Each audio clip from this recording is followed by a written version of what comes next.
Epizodi i 14, sezoni 6, podcasti Flasim, fillojmë me shënimet e javës.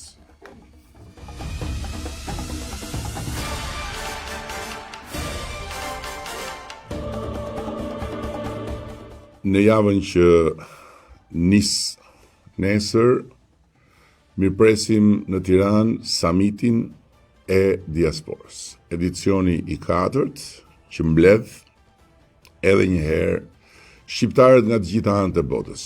Ata që jetojnë dhe punojnë jashtë vendit, por që syt i kanë në Shqipëri dhe sa herë jepet mundësia mendojnë dhe komunikojnë apo vizitojnë Shqipërinë.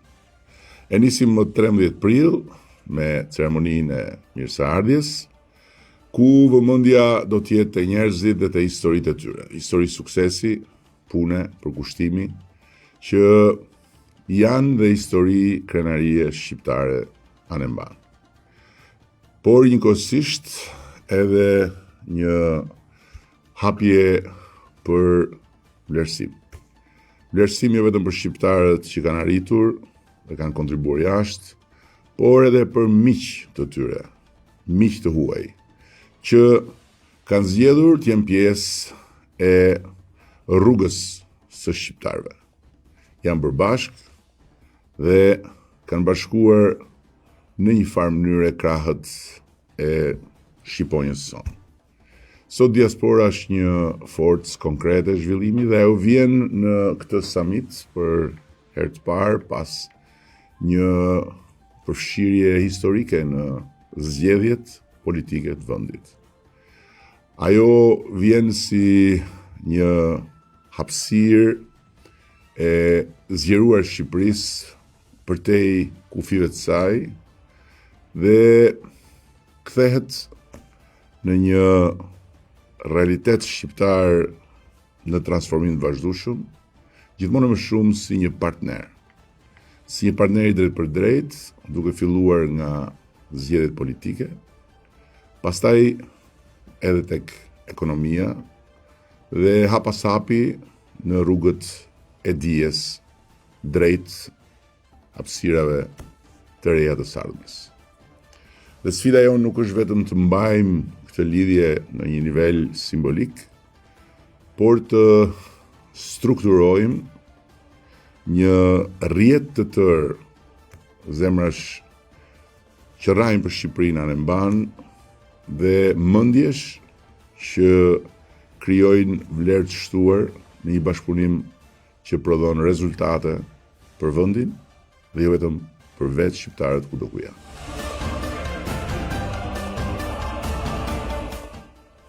Nga 1 janari i këtij viti kemi hyrë në një fazë të re të rritjes së pagave me një drejtim të qartë. Rritje reale e të ardhurave dhe mbrojtje e fuqisë vlerëse. Dhe këtu nuk bëhet fjalë vetëm për pagat nominale, të cilat nga paga minimale në shkallë vendi janë rritur në 500 euro apo në mesataren e përgjithshme kanë arritur në rreth 10% me një ritëm të qëndrueshëm si në sektorin publik ashtu dhe në atë privat. Po këtu bëhet fjalë për çka na ka munguar si mekanizëm, jo sepse nuk e kemi ditur mungesën, por sepse s'kemi mundur të adresojmë mungesën si pasojë e pamundësisë, e mungesës së mundësive të ekonomisë. Sot që ekonomia na ka dhënë mundësi të reja, ne kemi vendosur të indeksojmë pagat në sektorin publik çdo 2 vite, me mekanizma shtesë për kategori të ndryshme dhe kësaj të korrektojmë impaktin e inflacionit mbi pagën për mësuesit, për mjekët, infermierët, punojësit e policisë, ushtarakët dhe administratën. Një vëmendje veçantë i është dhënë sistemit shëndetësor, ku nga qershori pagat do të rriten edhe në disa shërbime kritike.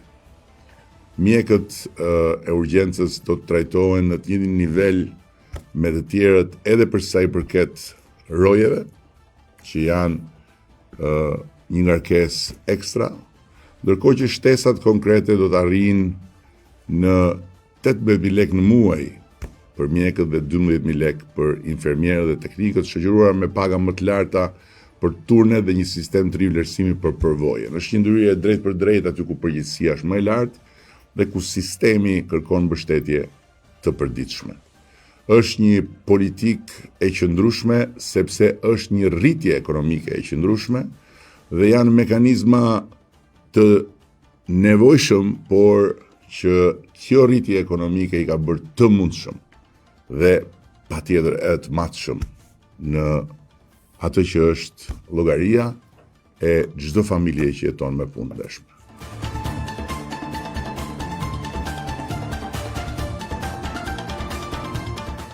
Në ndërkohë që kemi stabilizuar dhe kemi vënë në lëvizje një skem rritjeje të përvitshme të pensioneve, ku çka është rritur në këtë janar do të dyfishohet në janarin e ardhshëm, do të trefishohet në janarin e 2028-s, do të katërfishohet në janarin e 2029-s dhe do të pesëfishohet në janarin e 2030-s, po përgatisim dhe një kolon tjetër të skemës së pensioneve, e cila i bashkangjitet në mënyrë komplementare sistemit aktual, kolonës qendrore aktuale të pensioneve, duke krijuar një hapësirë të re dhe një mundësi të dytë mbështetje e përdalme.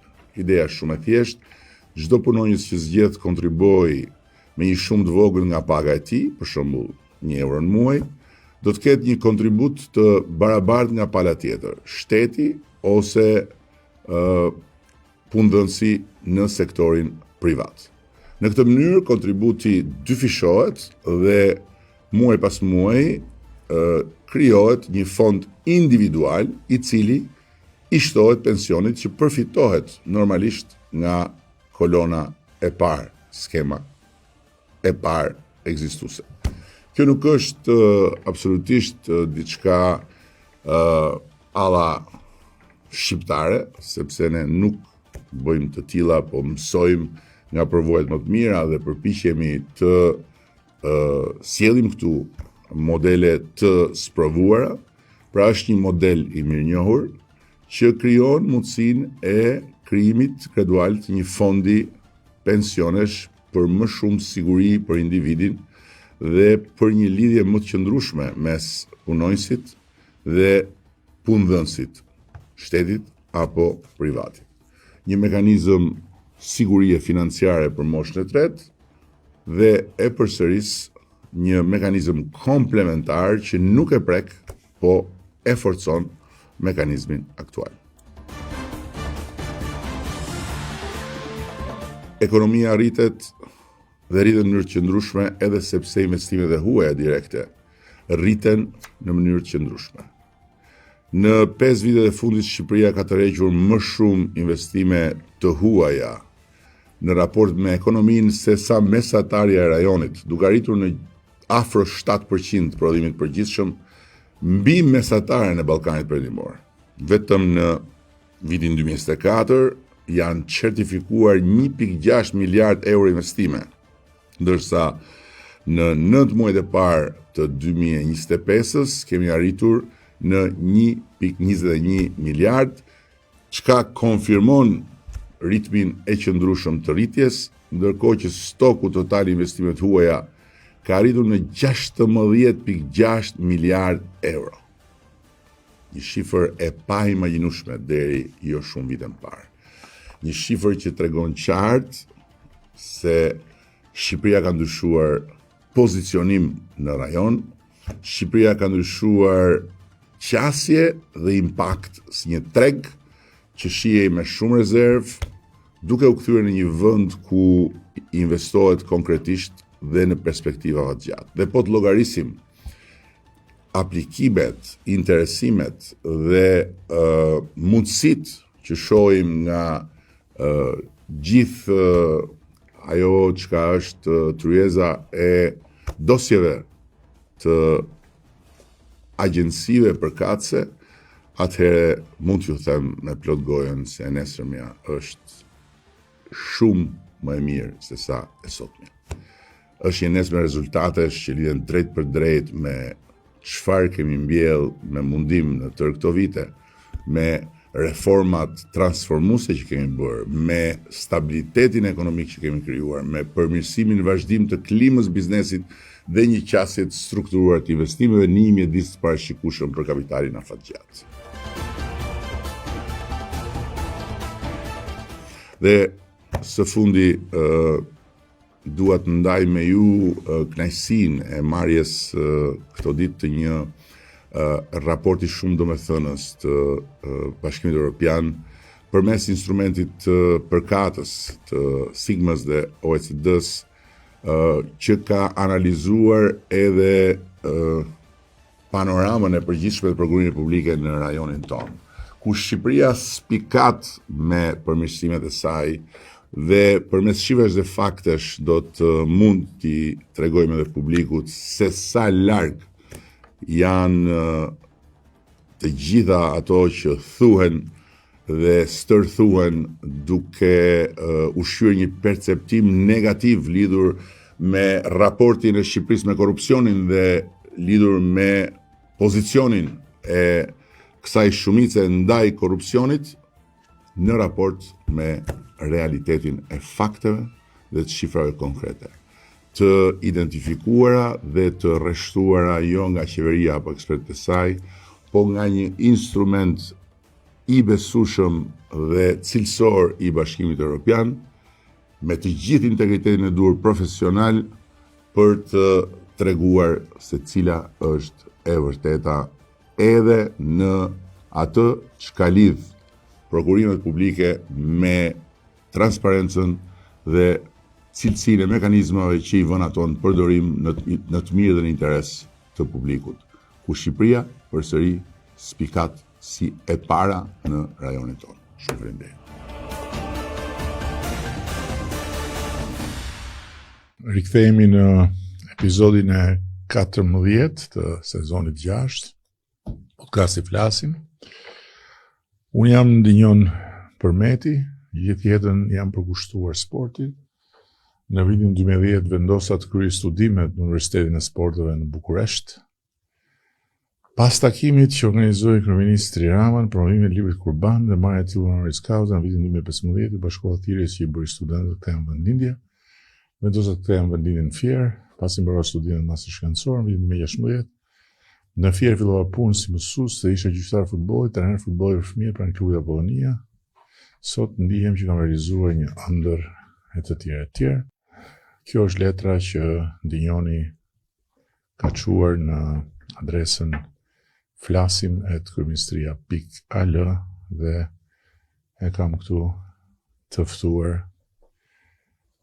Ndërkohë që Blerti Vejuka, një sipërmarrës i ri nga Shkodra, themeluesi i biznesit biçikleta në ujë, nisën që promovon turizmin e qëndrueshëm përmes biçikletave të ujit në liçenin e Shkodrës, dëshiroj të shpreh interesin tim për të marrë pjesë në podcastin tuaj, për të ndarë përvojën time dhe për të diskutuar temave që besoj kanë rëndësi për zhvillimin e vendit tonë, veçanërisht për brezin e ri, turizmi i qëndrueshëm, roli i trimëve në zhvillim lokal, rikthimi i jetës në liçenet tona, pasioni për sipërmarrje, si mund frymëzohen të rinjt të krijojnë punë përmes ideve e të tjera dhe Blerti është këtu, ka ardhur në këmbë deri këtu se ka biçikletën me vete, po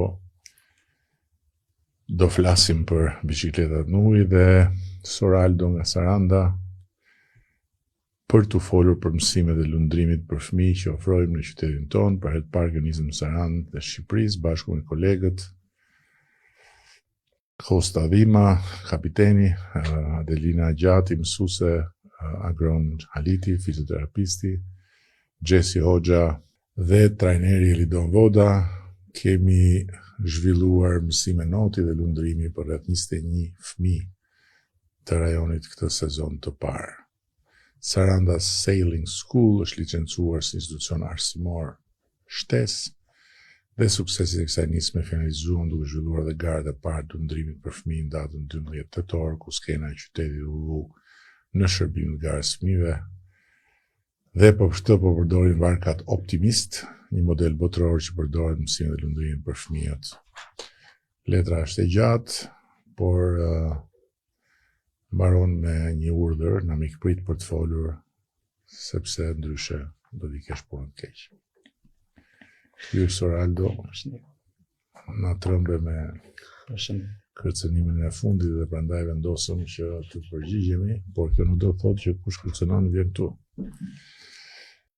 Gjithsesi, ndinjoni Soraldo dhe Blerti janë këtu, tre të rinj me ëndra dhe me sipërmarrjet e tyre që në ndërkohë që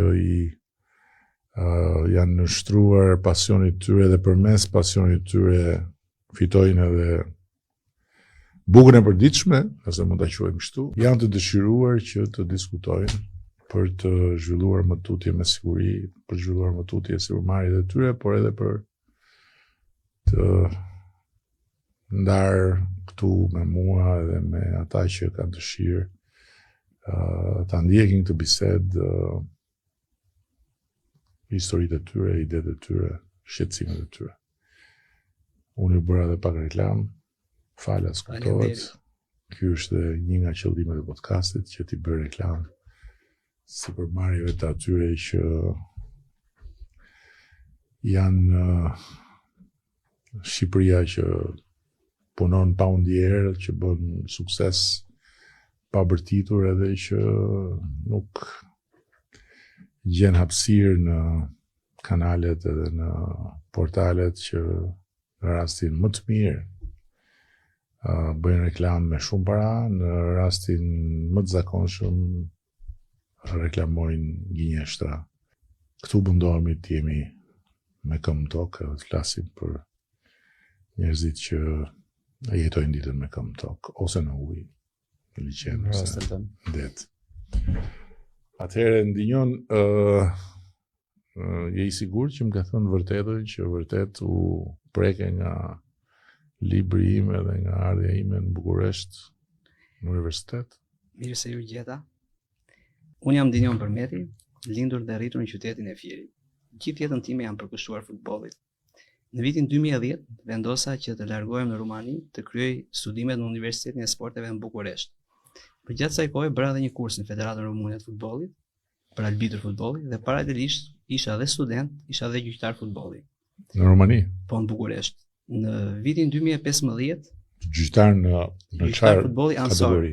Arrita deri në kategorinë e 4.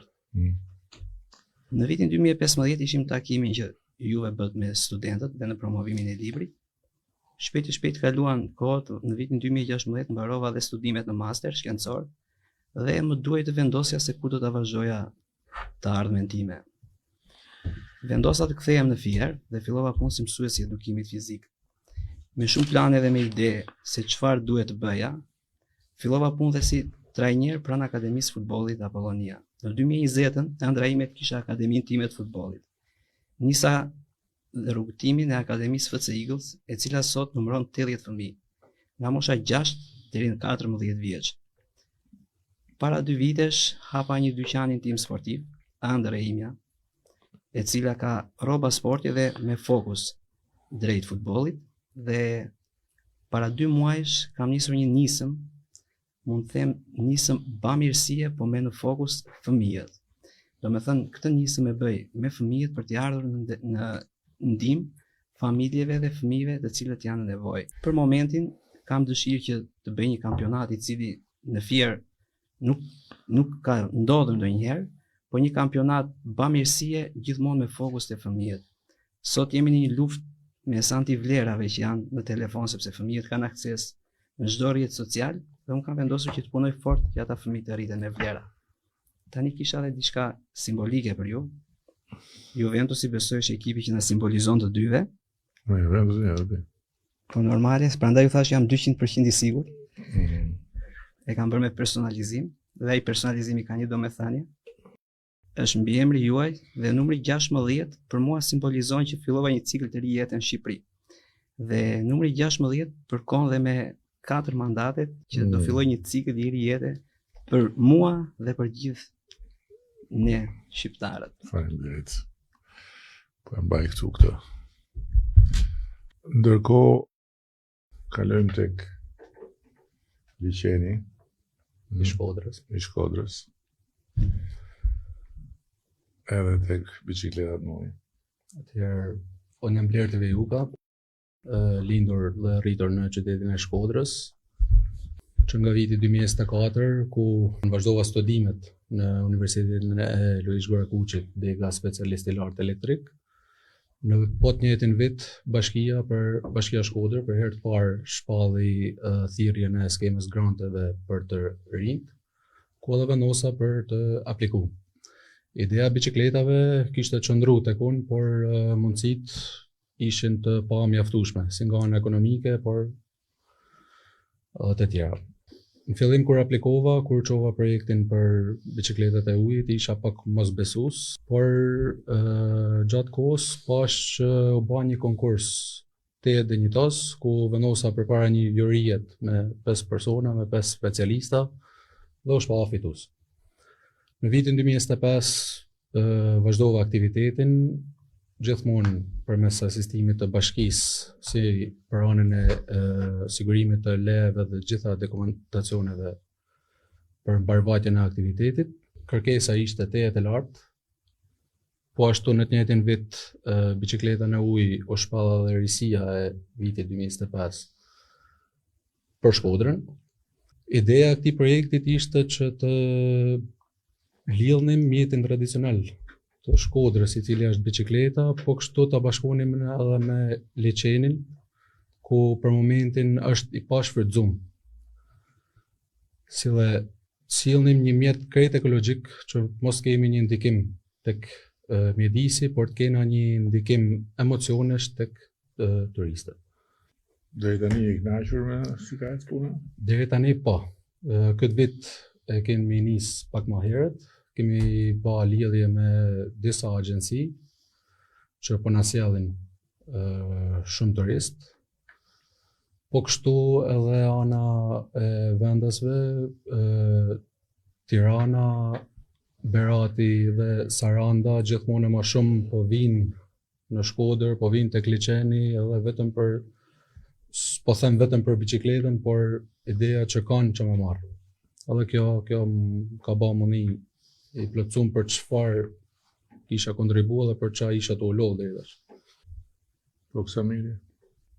Soraldo Nebo, prej vitesh punoj në turizëm, tur operator detar, ofroj disa eksperienca në zonë. Një prej eksperienca është turi midjes, duhet të rikthej në kujtime në 2017 kemi bërë një prezantim si biznes për turin e midjes, përpos sfidave që biznesi kishte, unë vetë hasqa vërtetësisht me gjetjen e kapitenëve për turet. Midja ka problem dhe saj, por duhet ndalem tek ajo që unë mendova si zgjidhje, ishte shkolla e lundimit. Tash, për të pasur kapiten në të ardhmen, për mos pasur probleme gjetje, duhet të edukojmë fëmijët që të vegjël për detin. Saranda vetë në pozicionin e saj si teatr, skena e detit është deti, dhe ne deri tani si banor vendas aty kemi qëndruar te shkallët dhe kemi parë atë skenën për të pritur dikë që kush do të vita aktroj aty, por këta fëmijë mund ta zotrojnë në të ardhmen këtë skenë dhe mund t'japin njohje dhe ekonomisë blu. Unë tani aktualisht që flas, jam brezi mbase i disajt ose i dyti, i treti që jemi rritur te bregu i detit, flas për brezin që ka ardhur në Sarandë. Unë jam i ardhur me origjinë nga Treska, nga Korça, i rritur printe mi nivelin 800 metrë mbi nivelin e detit, shokët e mi që janë nga Tepelina, po të njëjtën gjë janë Lebër dhe nuk e kanë. Po ti ke lindur aty? Aty kam lindur. Aty kam lindur. Dhe menduam, pra nuk e kemi fort lidhje me detin. A mundet ta hedhim të hap, duke qenë se e kemi detin që ta edukojmë, dhe sfida jonë janë prindit. Nëse arrim të edukojmë prindit që fëmijët e tyre duhet të mësojnë të lundrojnë. Vjet ka qenë viti i parë, i dham prindërve rezultate konkrete, se çfarë fëmijët përfitonin nga shkolla. Po çfarë varg ka optimist? Optimist është një varg ndërkombëtare, ku fëmijët e grup moshës 7 deri në 15 vjeç mësojnë të lundrojnë, varg shumë e thjeshtë me një vel. Është me vel. Me vel. Është nga ato gjeride në këmbë? Jo në këmbë, jo ulur. Pra me timon, ka timonin, ka balancuesen, ka velën, me një litar mban velën, timonin, ka teknikat e saj, është Pra, për nuk është fantazi. nga ato që rinë kam Jo, vela, jo, që janë jo. të vështira. Var ke mirëfill, tipike për të mësuar fëmijët e kësaj grup moshe. Po deri tani si ecën? Jemi në vitin e dytë ku po ngrem skuadrën. Kapiteni që përmenda, mësuesja, agroni fizioterapistë janë pjesë e skuadrës. Kapiteni që kemi drejtuesi didaktik është një kapiteni dalë në pension, karriere. Kemi mësuese Adelinën që na dikton mënyrën e transmetimit të informacionit të fëmijët. Dhe kemi, duke qenë se tek noti dhe te lundrimi si vjet po e ndajmë këtë gjë, pjesa më e rëndësishme është siguria në ujë dhe në varr. Kemi fizioterapist Agron Halidin që është zvendës trajneri i futbollit të Butrindit, por i trajnuar dhe i certifikuar si shpëtues jete. Dhe ai është ndër të rëndësishmit në ekipin ton. Ajo që po bëjmë si vjet, i kemi bërë thirrje vajza e djemve të rinj që të na bashkohen, që ne t'i çojmë jashtë i trajnojmë dhe ata të punojmë me ne si trajner. Pra ekipi edhe do zvoglohet njëkohësisht dhe përgjegjësi do të kalojnë tek një trajner i trajnuar i mirëfill. Këtë po bëjmë si vjet. Dhe ajo që po shohim mundësinë se si mund të bashkëpunojmë me shkollat që gradualisht ta fusim edhe në kurrikulën e vendeve, pra çfarë janë qytete bregdetarit të Shqipërisë. Ta nisim me Sarandën, që shkollat ta kenë paktën 9 vjeçaret. Ne jemi të gatshëm të ofrojmë falas mësime të hapura për këta fëmijë që të edukohen për lundrimin e mirëfill. Ne me shaka e shokët në jemi drejtojnë, Soraldo thotë, ore, do të na i bësh fëmijët tot skafist, jo i them ne skafist jemi, tani them po do t'i bëjmë lundërtar. E kupton, kështu që në këtë moment jemi me shkollën. Duam të zgjerohemi, ka disa sfida, po i përballojmë. Kur u ktheve, si e fillove eksaktësisht në fillim fare? Pata mundësi që të filloja prapë në klubin e Apollonis. Gjithmonë e dija që do sakrifikoja për të patur diçka të timen. Qëllimet e mia ishin që të kisha një akademi. Hapa i pari, domethënë që kam hapur plan klubit të Apollonis moshën 7 vjeç. 7 vjeç presupozohet 5, 6 dhe quhen në kampionatin e ushtatës. Punova 4 vite atje. Ata fëmijë rrita, sot brezi im i parë duhet jenë 18 vjeç, domethënë te ekipi të rinjve. Më vonë mendova që kisha ardhur momenti që duhet ndryshoja diçka. Dhe ata ëndër që kisha ekipin tim, ideja ishte që unë nuk dua vetëm të stërvis fëmijë. Dua që fëmijët nëpërmjet sportit t'i edukoj.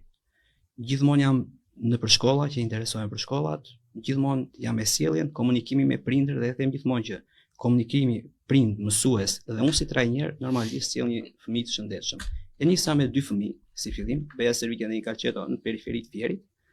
Sot kam rreth 80 fëmijë dhe kam marrë edhe 2 kolegë të tjerë. I kam brezat në kampionat nga 7 deri te 14. I vi Servitja dhe një Calceto dhe fal dashamirësisë së Bashkisë Fierit, kryetarit të bashkisë, ka marrë një fushë, ka qenë fushë e vjetër dikur, në Pojan, atje ku dhe unë jam mësues, dhe ka marrë me vendim të kthyer bashkiak. Shpresoj që gjysmën e ekipit ta shkëpus komplet në Pojan dhe dua që t'i rris brezat e fëmijëve. Dhe them gjithmonë që në Pojan, aty në Apolloni, them, është i vetmi vend ku do ndërthuret historia, kultura, sepse është në Apolloni, dhe poshtë ku jemi ne do çojmë edhe sportin, që ta kthejnë në një atraksion. Tani jam duke punuar me këta fëmijë, jam duke u marrë dhe me pjesën e fushës, dhe shpresoj që ta arrit diçka, sepse dua që të bëhet. Dua nuk jam i lidhur me ekipin e Apollonis. Jo, jam komplet privat. Tani punoj si mësues, kam akademinë time FC Eagles, kam marrë 2 kolegë, jam munduar të ndërthur të ren, energjinë e të res dhe eksperiencën e të vjetrës. Kam marrë kolegun tim Profesor Albin dhe një ndër legjendat e futbollit Fierak, Romeo Axhian. Jemi 3 veta që i stërvisim këta fëmijë. Normalisht kam hapur dhe dyqanin sportiv, po gjithmonë fokusi im unë i them të gjithëve. Kur më vijnë prindrit më thonë dua ta sjell çunin për ta bërë sportist ose se kemi të bëjmë me prindër të ndryshëm. Unë i them që unë ju siguroj që fëmijën do ta edukoj nëpërmjet sportit. Pastaj, se sa do eci me sportin, kjo është rrugë e gjatë. Nëse ju doni disiplinën, kulturën dhe sportin, sporti është e treta, atëherë hajdeni te mua. Nëse doni sportin për ta bërë sportist, nuk është vendi i dur këtu te mua. Po ndonjëri bëhet dhe sportist në ata tut? Normalisht unë punoj, ajo është rrugë e gjatë. Ata që janë bërë 18 sot, është ndonjëri që për momentin një djalë të 17 vjeçarët ka qenë i grumbulluar vjet te lista e kombëtares. Momentalisht të tërë çunat janë aktiv. Të tërë çunat dhe gëzimi im më i madh është ai brez janë aktiv, po dhe janë stabël në ekipe dhe janë në formacion. por gëzimi im më i madh ishte dhe arritja ime më e madhe që mund të them që unë ndjeva mirë me veten ishte që ata fëmijë që unë nisa 5 vjeç, 6 vjeç, kur bën 11 vjeç unë nxora kampion në zonën e Fierit dhe po atë vit të 8 këta fëmijë ishin pjesë e kombëtares rajonale të Fierit. Kjo për mua ishte arritja më e madhe. Dhe i them gjithmonë që duhet jeni me këmbën në tokë edhe mendjen në kokë. Kjo është kryesorja. E them gjithmonë, se tani janë rritur, janë zgjatur, i them që mendja është ajo që komandon këmbët. Prandaj dhe unë kam theksin se jam përdit me fëmijët, edukimi dhe disiplina. Çarkullonte kur shumë vite përpara kur isha unë në moshën që bëja sport, çarkullonte një anekdotë e vjetër e një futbollisti të njohur shqiptar të Shqipërisë që ishte në grumbullim me ekipin kombëtar dhe futet një nga ata kuadrot e partisë së kohës atyre për të përshëndetur lojtarët se ishin në grumbullim. Edhe futet te dhoma e këtij dhe ky ishte shtrirë dhe këmbët i shërvon përpjet mbi astëk. I thot, po ç'bën më, po astëku është për kokën, thot, nuk është për këmbët. Po. Ato këmbë, thot, ato këmbë më kanë sjellë këtu mua, thot, se t'ishte për kokën, thot, unë, thot, as roje nuk do më merrnin këtu te kjo. Po, Shkodra është goxha skeptik për çdo iniciativë të re. Kështu që kur e nisën fillim pa dhe vështirësi. Vështirësi nuk pata sepse kisha asistim nga ana e Bashkisë Shkodër, po kështu edhe për sigurimin e gjitha. Sa kohë ka që bën këtë? Është viti i dytë. Me Benetin, më thënë? Po. Do thonë, viti i dytë edhe këtë vit ka vazhdu shumë më mirë, si nga ana promocionale, si nga ana e bërimeve që njerëzore që bashkia pa ofron. Që edhe turizmi aty në Shkodër, si duket, ka vazhdu me lëviz pak më herët. Sa njerëz qarkullon në një sezon? Në sezonin e parë kam pas deri në 2500 persona. Kurse tashma që kena hap me datën 5 mars të këtij vitit, deri tash kena arrit në 1500 persona. Po keni rritur, i keni shtuar bicikletat? Po, në vitin e parë kam pas 10 bicikleta teke, tashma kena shtu me të ardhurat që humlodhen vitin e parë, kena shtu edhe 4 të tjera që janë dopjo. Ideja është që tek një biciklet, sepse vitin e parë kishim shumë familje që thoshin, jo po du me hyp edhe unë me normal. Gruan edhe me fëmijët, edhe tashma menuar për këtë pjesë. Do të thënë fokusi ishte për këtë pjesë. Po ka dhe bicikleta edhe më shumë? Apo deri në dopjo është? Jo, deri në dopjo është. Nuk ka dhe me 3-4? Jo. Ka për fëmijë, por ka edhe elektrike. Këto elektriket po mendojmë që vitin tjetër na shkof marrë sezoni i dytë që pastaj të investojmë për. Këto janë për momentin janë manuale, janë me kanca. Ideja është krejt bicikletë normale, vetëm se po janë, këto janë më sportive se sa ato elektrike. Po. Ato pastaj janë. Ajo është vetëm jepi si motor elektrik. Domethënë, prandaj kemi insistu të kjo pjesa e bicikletës, jo tek elektriku, sepse ti nuk e merret që duhesh me marrë tek liçeni i Shkodrës, sepse ke pamje, ke adrenalin, ke çdo gjë. Sa fëmijë keni stërvitur deri tani? 21 të vjeçrit. Tani kemi hapur thirrjet, kemi hapur aplikimet për sezonin e ri. Ata të vjeçrit nuk kanë nevojë më për të stërvitur ata? Kanë nevojë. Kemi bërë një paketë tjetër për ta që të vazhdojnë për nivel tjetër. Për të treja grup moshas e kemi bërë të lloj, kështu që duhet ta vazhdojnë. Ne avash do kalojmë nga varta optimist në një model varg tjetër që është për grup moshë më të madhe. Por të mbyllim këto sfidat me sukses, të shohim realisht që kemi që komuniteti po e do këto gjëje, të kemi kaluar dhe sfidën kritike që kemi tani të biznes planit që të rezistojë të nxjerrë të ardhurat vet si biznes dhe të vazhdojë të qëndrojë. Kështu që në këtë fazë. Gara bëni? Po, vjet filluam edhe garën, aty ishte emocioni kur I pyes sot edhe fëmijët edhe mësuesit, ishte gjë shumë e bukur. Po, Shikoj njerëz? Sarandën. Po. Shikoj Sarandën, e kupton ai kontrasti, e kupton fëmijët duke garuar aty, plazhi me njerëz, e kupton ndërtesat, qyteti shumë bukur, duke shumë bukur. Te unë gjithë atyre që ftoj këtu I pyes çfarë ëndra shohin, domethënë si e shefti të nesmen e kësaj nisme, ku do t'i jetë nesër kjo në 5-10 vite të ardhshme. Ne I themi unë gjethëm nga anët tona, e kupton, kur të gjithë fëmijët e Sarandës të mësojnë të lundrojnë, por me hartën fizike që unë shoh gjithmonë të Shqipërisë tonë që e kam të qartë se si e gjithë Shqipëria duhet të mësojë të lundrojë. Ne kemi një super stratë që e bëj diskutim gjithmonë me shokët, sepse del nga problematikat që hasim në verë, për shembull trafiku I madh për të vajt nga Saranda Ksamil. I them kemi super stratë që nuk kemi nevojë t'i futemi rrugëve toksore, por rrugës së detit. Mund të shkojmë I varg me shapka në dorë, të hipim në varg, të shkojmë Ksamil, nga Ksamili në Butrin, ka Butrin të vinë tam drekën tek Pulbardha, diku dhe I kthemi qytetit. Pra këtë shohun të ardhmen, që ne do të jemi aktor, pra fëmijët tanë do të jenë zotruesit asaj skene aty të detit. Që të punojnë, ta kthejnë profesion, të bëjnë kapiten, që unë dhe turi midjes mos të kemë nevojë për kapiten për të gjetur. Po ka një federat, keni një federat ju për velen? Velen jo. Po pse se bëni federatën? Pase do të jetë hapje I ratës, do bëjmë një search. Pash që Kosova kishte federat, por ne jo.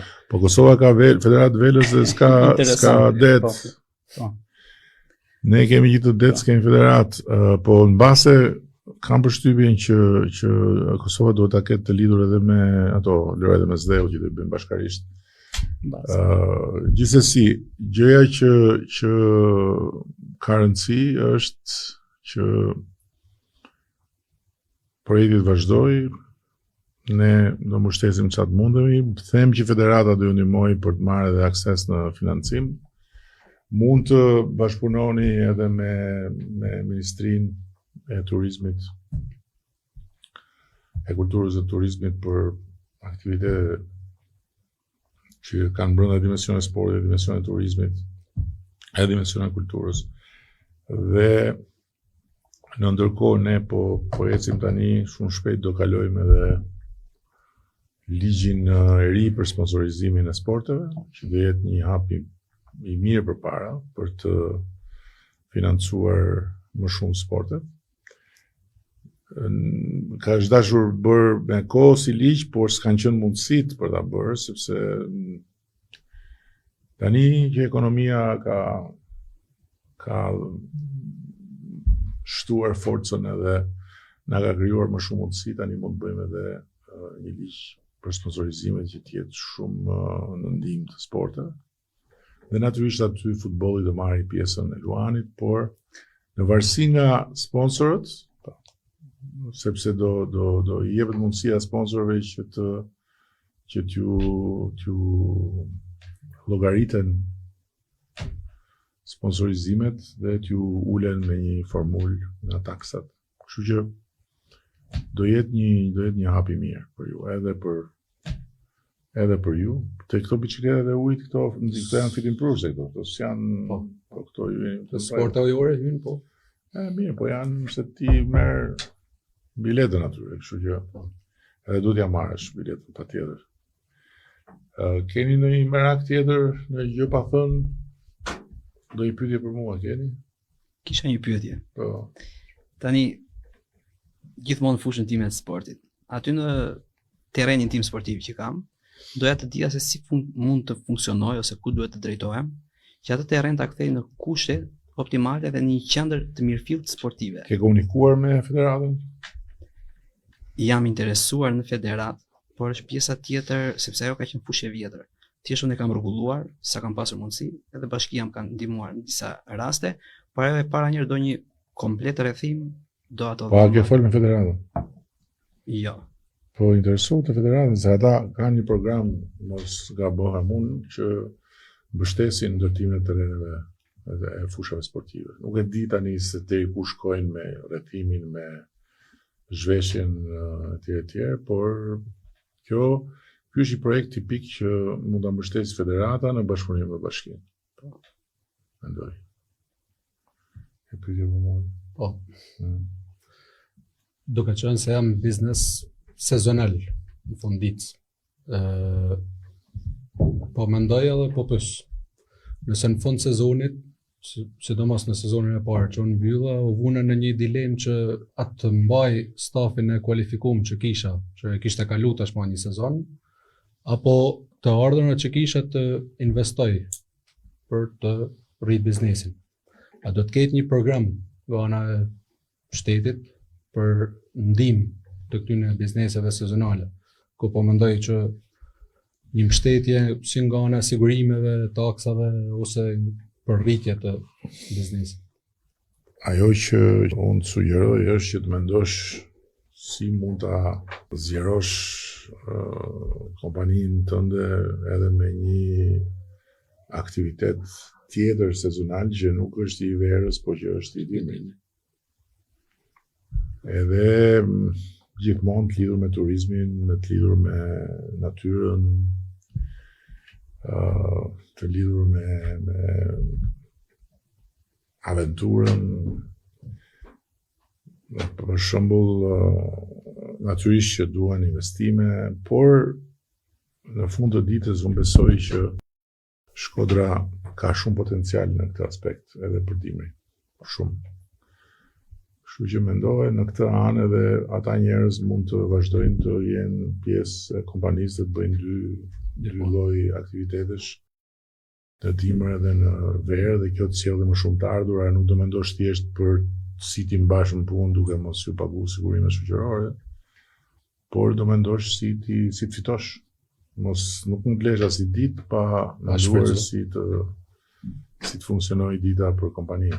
Faleminderit edhe për bluzën.